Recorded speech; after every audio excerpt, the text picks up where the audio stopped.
Bonjour et bienvenue aux Pépites de Dieu. Alors dans notre vidéo du jour, le pasteur Joseph Prince nous demande d'arrêter de nous préoccuper pour le lendemain et il nous montre comment apprendre à vivre dans le présent. Amen. Alors aujourd'hui, j'ai quelque chose venant du Seigneur qui, je pense, va vous bénir. Cela va vous bénir abondamment, quels que soient les défis auxquels vous êtes confrontés. Le Seigneur a une parole pour vous dans ce message. Amen. Allons dans l'Ancien Testament avec une histoire qui s'est produite sur la terre d'Israël à une époque où le peuple de Dieu était dominé et opprimé par les ennemis. Parfois, l'Église d'aujourd'hui a l'impression de ne pas pouvoir gérer la marée du monde qui a déferlé sur l'Église.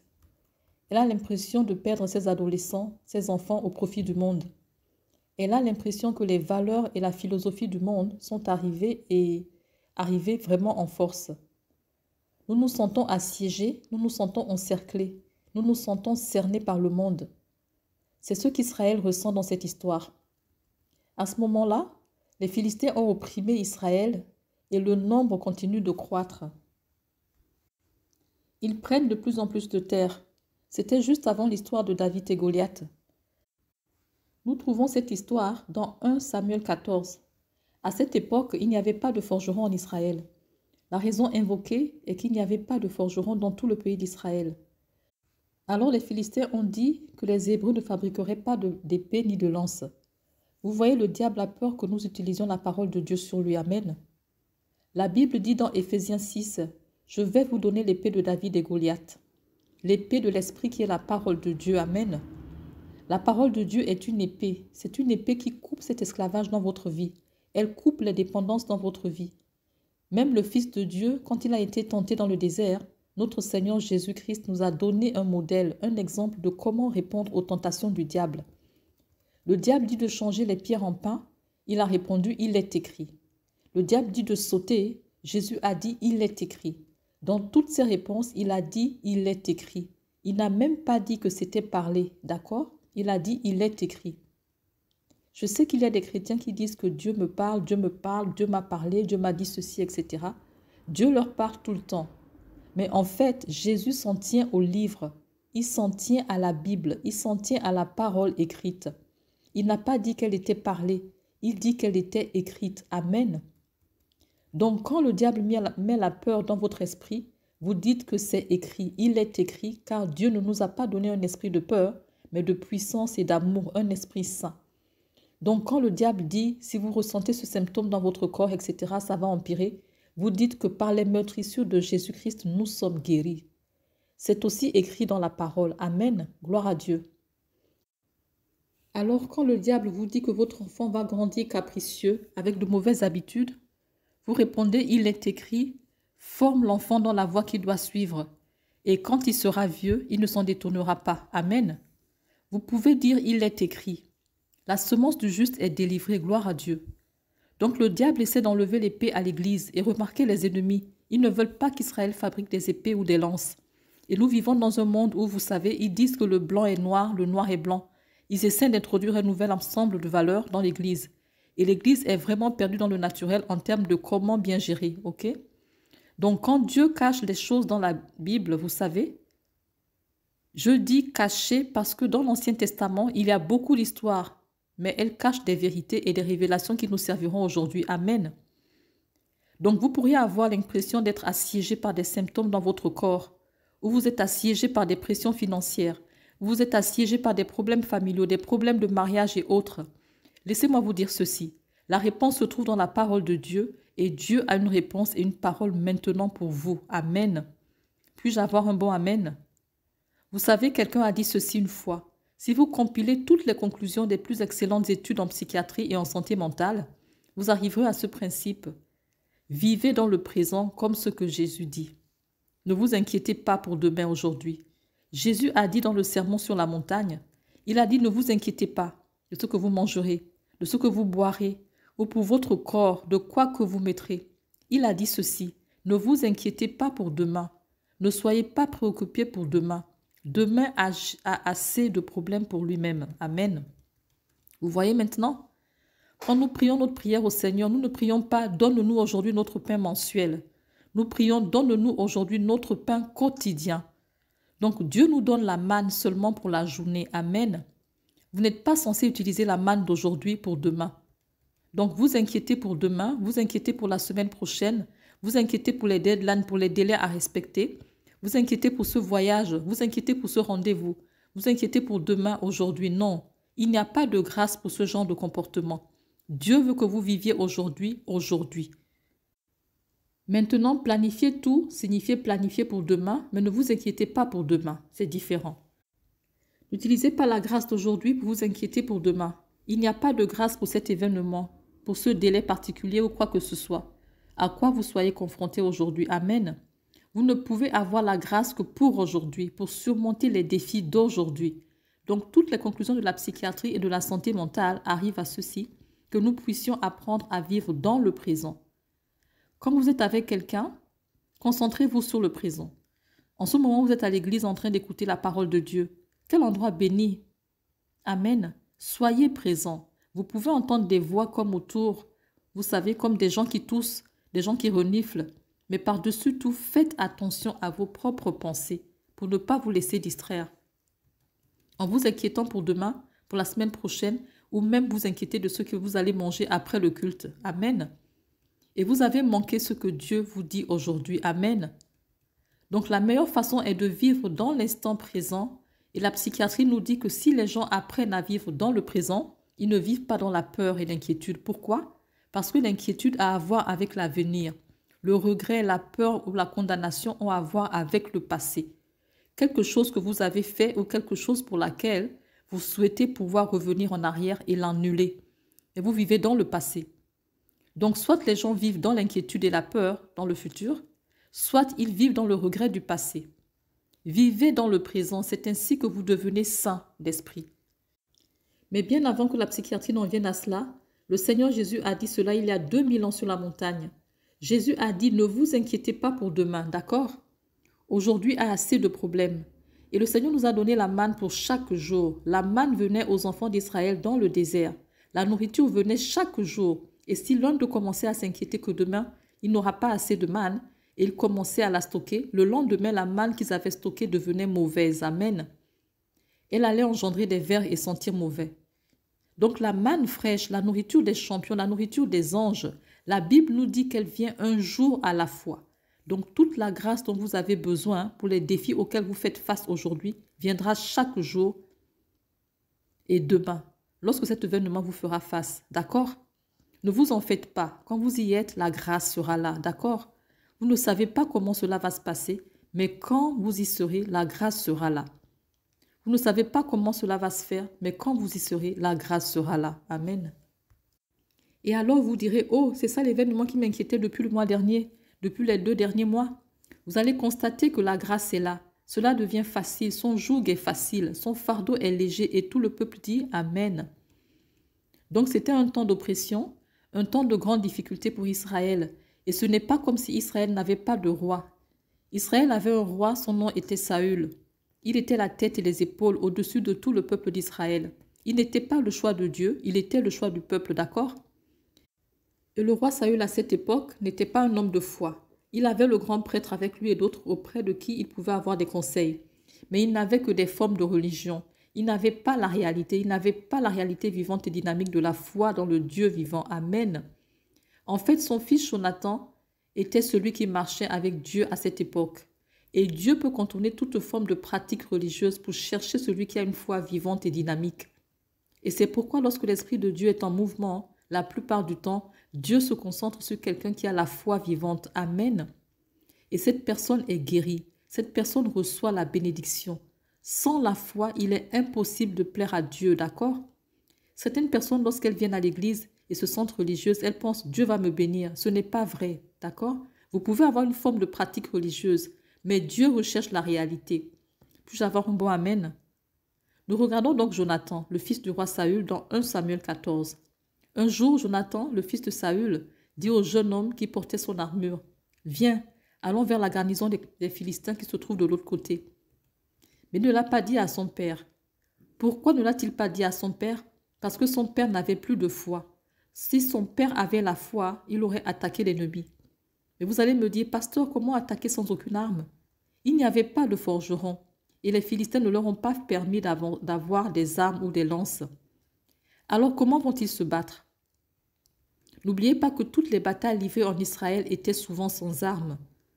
Lorsque les esclaves sortaient d'Égypte, ils n'avaient pas d'armes, mais Dieu a ouvert la mer Rouge. Puis-je avoir un bon amen? Gédéon, dans ses 300 ans, Dieu lui a dit d'aller au combat équipé d'une image, d'une flamme, d'une bougie, d'une épée.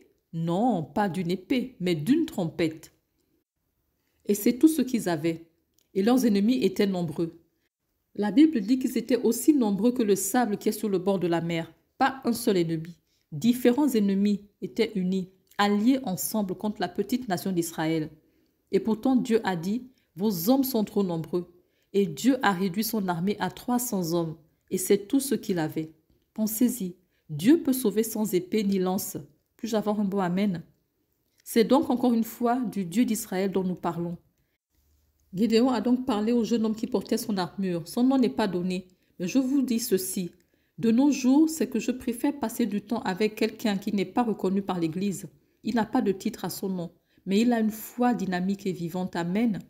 Plutôt qu'avec quelqu'un qui a la forme, qui a le titre, qui a les distinctions à son nom, mais qui a perdu la foi dynamique. Ceci dit, Jonathan était jeune homme à cette époque et il a donc dit au jeune homme qui l'accompagnait. Donc ils sont tous les deux très jeunes. C'est incroyable que Dieu utilise autant de jeunes dans la Bible. Nous pensons à la Bible comme à des histoires de personnes âgées, de prophètes avec de longues barbes et tout ça. Savez-vous que beaucoup de prophètes étaient de jeunes prophètes? Lorsque Dieu a appelé Jérémie, il était probablement un adolescent. Il a dit « Je suis un jeune, je ne peux pas le faire. » Et Dieu a dit « Je serai avec toi et je ferai de toi un pilier de fer contre tout ce monde. » N'aie pas peur. C'était un jeune homme, il avait peur. Amen. La Bible dit que Daniel et ses 3 amis ont été emmenés captifs par le roi Nabuchodonosor à Babylone. Ils étaient de jeunes hommes, ils étaient probablement adolescents à l'époque. Amen. Et pourtant, Dieu les a utilisés. Nous avons cette idée que quand nous sommes jeunes, nous savons que nous n'avons pas assez d'expérience pour marcher avec Dieu. Ce n'est pas vrai. Ce n'est pas comme l'apprentissage du monde. L'apprentissage du monde prend du temps, prend des années et des années et des années. Mais Dieu peut élever un jeune et l'utiliser pour sa gloire. Amen. Où sont les jeunes hommes ici? Alléluia. Où sont les jeunes femmes ici? Amen. Vous savez, j'ai commencé à prêcher. J'ai commencé à prêcher quand j'avais 16 ans. Et j'étais très jeune. Et les gens disaient que je n'ai pas d'expérience, je n'ai pas ceci, je n'ai pas cela. Mais j'ai le Seigneur. Amen. Je disais donc, Daniel et ses 3 hommes sont allés à Babylone dans une culture différente, différents systèmes mondiaux. Et pourtant, ils prennent position pour Dieu. Quand on leur a dit de manger la nourriture qui a été offerte à la divinité babylonienne, ils ont refusé. Amen. Et l'eunuque qui prenait soin d'eux dit, « Regardez les gars, si vous ne mangez pas et que plus tard vous serez tout maigre, j'aurai des soucis avec le roi. » Donc, Daniel a compris cette situation difficile. Et Daniel a dit ceci, « Je comprends ta situation. Faisons de cela un test, ok? Pendant 10 jours, ne nous donne aucune nourriture qui a été offerte. Donne-nous juste des légumes et de l'eau et à la fin des 10 jours, tu pourras revenir nous voir. » Eh bien, la Bible nous dit qu'à la fin des 10 jours, leur trait paraissait meilleur et plus gras en chair que tous les jeunes hommes qui mangeaient la portion des délices du roi. Amen. Écoutez, quand vous suivez Dieu, vous ne perdrez jamais. Et au fait, il ne s'agit pas de manger des légumes et de l'eau pendant 10 jours. Et le mot ici, plus gras en chair, ce n'est pas gras en tant que tel. C'est le mot ferme en hébreu. Amen. Ils étaient fermes. Et quand les gens te regardent, tu as l'air d'aller mieux. Alléluia. Puis-je avoir un bon amen? Vous savez que les gens ont cette idée selon laquelle, quand vous suivez le Seigneur, vous devez avoir l'air très misérable, avoir l'air de ne pas vous être lavé le visage depuis 10 ans. Non. Tous les personnages de la Bible sont si beaux, vous savez.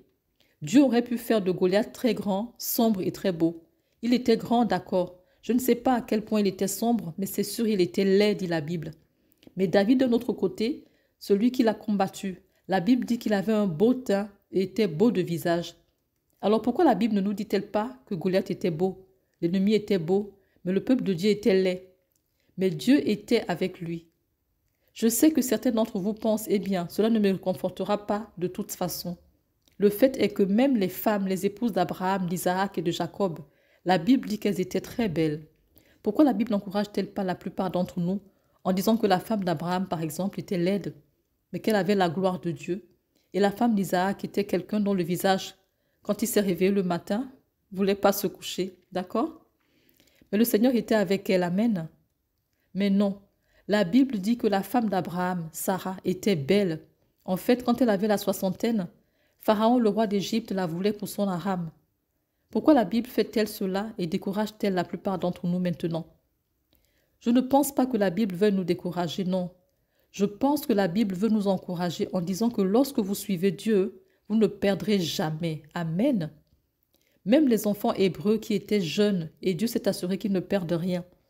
Cela n'a rien à voir avec les cosmétiques, cela n'a rien à voir avec le fait de manger des légumes ou de l'eau, comme je disais. Vous passez 10 jours sans autre nourriture que des légumes et de l'eau. Je vous le dis, à la fin, vous serez maigre et vous devrez courir sous la douche pour aller vous laver, d'accord? Ça ne marche pas de cette façon. Ça marche à cause de votre foi en Dieu. Amen. Donc les disciples de Jésus, tous, à l'exception peut-être de Pierre, un peu plus vieux peut-être, mais le plus âgé avait 33 ans. 30 ans Jésus quand il a commencé. Et Pierre avait probablement la fin de la vingtaine ou le début de la trentaine. Mais le reste d'entre eux avaient la vingtaine à l'exception de Jean. Jean était probablement un adolescent. Alors, pensez-y. Quand le Seigneur les a appelés, ils étaient tous des jeunes hommes. Où sont les jeunes hommes d'aujourd'hui? Où sont les jeunes hommes? Notre Seigneur Jésus-Christ était un jeune homme quand il est mort à la croix. Amen. 33 ans et demi. Et il a accompli bien plus que n'importe quel homme n'a jamais fait en 3 ans et demi. Amen. Louez le Seigneur. Donc, chers amis, je suis ici pour vous dire que Dieu peut vous utiliser. Et Dieu vous utilisera même si vous êtes jeune. Dans l'Ancien Testament, il y a une dizaine d'hommes appelés hommes de Dieu. Dans la Bible, nous disons que tout chrétien est un homme de Dieu. Il est un homme de Dieu, il est un homme de Dieu. En fait, la Bible est très prudente quant à l'utilisation de l'expression homme de Dieu. Tout le monde n'est pas un homme de Dieu. Dans l'Ancien Testament, vous pouvez compter avec vos doigts le nombre de fois que cette expression apparaît. Elle est le plus souvent utilisée pour Moïse, l'homme de Dieu. Il est utilisé également pour Élie, pour Élisée et pour David. Et très peu de gens ont ce titre distinct, homme de Dieu. Mais vous savez, dans le Nouveau Testament, une seule personne est appelée l'homme de Dieu. Vous savez qui? Timothée. Et Timothée était un jeune pasteur et Paul lui a écrit. Et Paul lui a dit, toi, ô homme de Dieu, toi, ô homme de Dieu. Il appelle Timothée un homme de Dieu. À un autre endroit, il a dit à Timothée que personne ne méprise ta jeunesse. Timothée était un jeune homme. Où sont les jeunes hommes? Alléluia. Dieu vous appelle, oui, Dieu vous appelle pour être une arme de justice entre ses mains. Alléluia. Dieu vous appelle à avoir cette foi dynamique quand l'Église est devenue complaisante et passive et en quelque sorte comme assise en s'attendant à ce que tout s'effondre un jour. En attendant que Jésus revienne, il reviendra un jour, sans aucun doute. Mais ces jeunes dynamiques que Dieu élève dans ces derniers jours, ils ont une foi dynamique pour proclamer l'évangile de Jésus-Christ, pour amener les gens à tomber amoureux de Jésus. Amen. Et pour faire en sorte que le nom de Jésus soit hautement exalté. Alléluia. En attendant son retour. Amen. Je ne veux pas vivre une vie de passivité. Vous savez, le Seigneur Jésus-Christ a dit ceci. Celui qui aime son père, sa mère et tout cela, plus que moi, n'est pas digne de moi. La Bible dit, aimez vos femmes, mari, aimez vos femmes et tout cela, d'accord. Élevez vos enfants, etc., d'accord. Alors Dieu nous a donné la famille. Il veut que nous aimions notre famille, mais il dit, écoutez attentivement, il dit, ne laissez pas votre bien-aimé prendre la priorité. Mettez notre Seigneur en premier. Comprenez-vous cela? Si vous dites, eh bien, je ne peux pas faire le voyage au Cambodge et tout ça. Vous savez, j'ai tellement de responsabilités, je ne peux pas quitter ma famille et ma femme, vous savez. Elle n'est pas contente, etc. Elle ne veut pas que je passe du temps à l'église. Eh bien, laissez-moi juste vous dire ceci. Ils ne souffriront jamais d'avoir mis Jésus en premier. Quand vous mettez Jésus en premier, tout ce que vous avez perdu à cause de son nom, vous le recevrez au centuple. Maintenant, dans cette vie, dit le Seigneur, puis-je avoir un bon amen? Ok, revenons à notre histoire. C'est arrivé un jour alors que Jonathan, un jeune homme, fils de Saül, a parlé à son porteur d'armure, un jeune homme. Donc Dieu nous parle et nous avons à peine commencé l'histoire déjà. Vous savez, je dois arriver à la fin de l'histoire maintenant. Amen. Alors écoutez, quand Jonathan et son porteur d'armure se sont rendus à la garnison des Philistins, N'oubliez pas que les Philistins dominaient Israël à cette époque. Israël a été subjugué par les Philistins. Israël n'avait pas d'épée dans ses mains. Les seuls qui avaient une épée, c'étaient Saül et Jonathan. Ils avaient tous les deux une épée. Jonathan avait donc une épée avec lui et évidemment, il a pris celle de son père. Je pense qu'il a pris l'épée de son père pour la donner au porteur d'armure, ok? Alors, ils sont tous les deux montés sur la montagne et c'est là que la bataille a eu lieu. Mais avant cela, voyez ce qu'ils ont dit. Ils ont dit, descendez. Puis Jonathan a dit au jeune homme qui portait son armure, viens, allons vers la garnison de ces incirconcis. Vous savez combien à cette époque on disait qu'il y avait 30 000 Philistins et qu'ils étaient venus dans les environs. Pas seulement dans la région de Mar, il y en avait 30 000 dans cette région, ok? Et il est écrit, allons vers la garnison de ces incirconcis. Peut-être que le Seigneur travaillera pour nous. Regardez le mot incirconcis. C'est le langage de l'alliance. Vous savez ce que cela signifie? Cela signifie que Dieu n'est pas avec eux. Dieu est avec nous. Ils ne sont pas circoncis, ils n'ont pas d'alliance, ils n'ont pas Dieu avec eux. Nous sommes le peuple de Dieu. À cette époque, le signe est la circoncision. Aujourd'hui, il n'y a plus de circoncision de la chair. C'est la circoncision du cœur.